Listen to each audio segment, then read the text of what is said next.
abstract or figurative.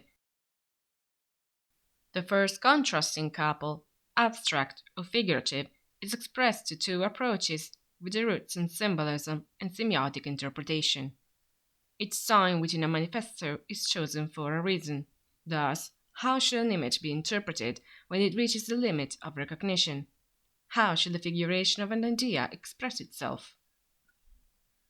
The first work we meet when we step into the exhibit was made by the Italian minimalist maestro Angiolo Giuseppe Fronzoni with a portrait of Gramsci from 1979. This work is a bicolor abstraction of the most widely used portrait of Antonio Gramsci, one of the founders of the Italian Communist Party. The abstraction lies upon a square modular grid of large width, upon which the visage of the politician is approximated via black squares. Gramsci's forehead serves as the central and focal point for the poster. His face is otherwise half-centered towards the right. The overall size of each square creates an impression of an impossible recognizability. All that is left is the impression of a face at a 3/4 angle, facing right. Gramsci's eyes and nose are rendered monodimensionally. His short hair is made recognizable for a crescent-like shape pointed upwards. The rest of his features are lost due to the low resolution that this level of abstraction provides. There is no mouth under his nose.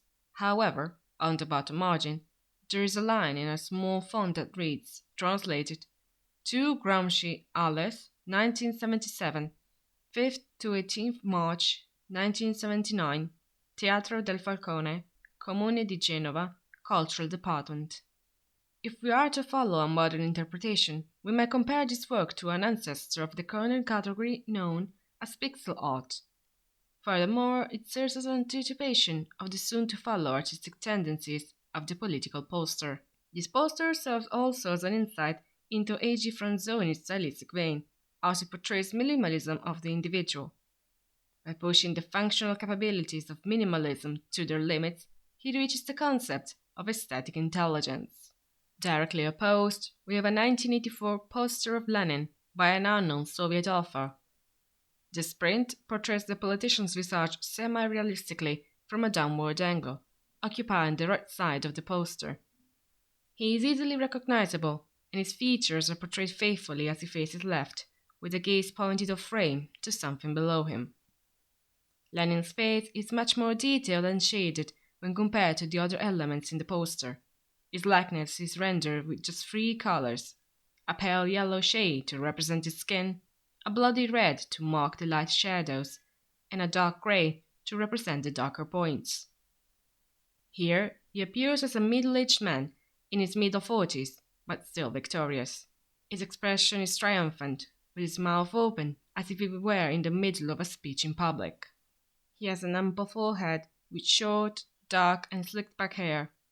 His eyebrows, mustache, and beard, which goes from his lower lip to his chin, are all in the same dark grey as his suit jacket and tie. He also has wrinkles around his nose and chin. His shirt's white collar and whiskers peek from underneath the suit's grey. He wears a red ribbon on his lapel, a symbol for the Bolshevik revolutionaries. His left arm is raised, with the newspaper Pravda, meaning truth, clenched in his fist. Upon the solid red background in the top left, we have the year of the revolution, 1917, in white type. Underneath, but still on the left and in serif brown type, we have the sentence Vsevlat Sovietam, all the power to the Soviets, which is tilted upwards. Using 2 historical figures from the same political vein, despite the different geographical and historical contexts, presents us with 2 different facets of representatives for the political poster, where a student's face becomes the insignia for that school of thought. Another example can be found in the following couple of works. We have juxtaposed the poster from the 1986 Cuban movie Un hombre de éxito, A Successful Man, by Muñoz Bachs, and the visual representation of Dante's Ascent from 2020, created by contemporary artist Marco Tortoioli Ricci. The largest design work consists in a modern revisitation on the concept of ascension. Upon a hot pink background, A cone-like structure stands tall. It is composed of many overlapping flat, round objects, starting from the narrowest and increasing in width as the cone goes up. The flat side of the object is yellow, while the tall side of each disc-like object is purple. The first level from the bottom of the cone is detached from the main structure. A dark purple arrow next to it points upwards, to the starting point of Dante's journey. On the arrow's left, we have the words "You are here" in white lowercase.